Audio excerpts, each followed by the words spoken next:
ચાર ચૂંટણીથી અમારું નામ જ કાઢ્યું.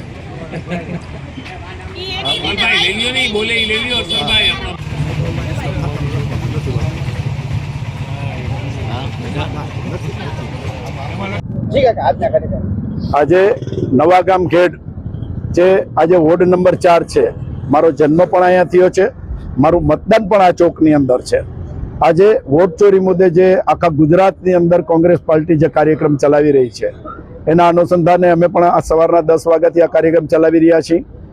જનતાનો અધિકાર છે, એને મત કેને આપવો એ નક્કી કરે.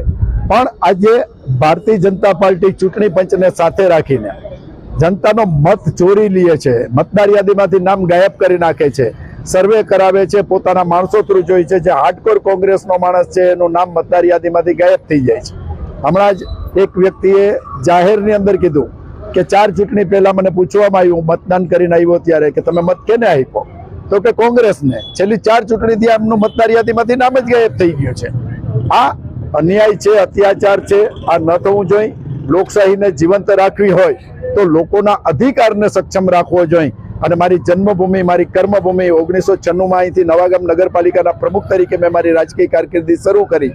ત્યારે અહીંયા મારી ફરજ છે, હું પોતે આજ સવારના 10 વાગ્યાથી બેસીને લોકોને જાગૃત કરીને લોકોનું નામ મતદાર યાદીમાં આવે.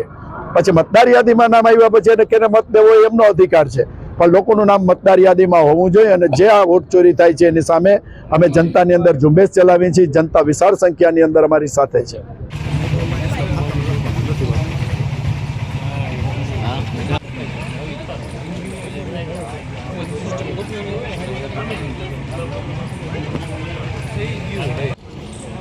ચાલો બેન, હવે કઈ કામ કર. બીજા કોઈને મોકલવા છે તો મોકલો.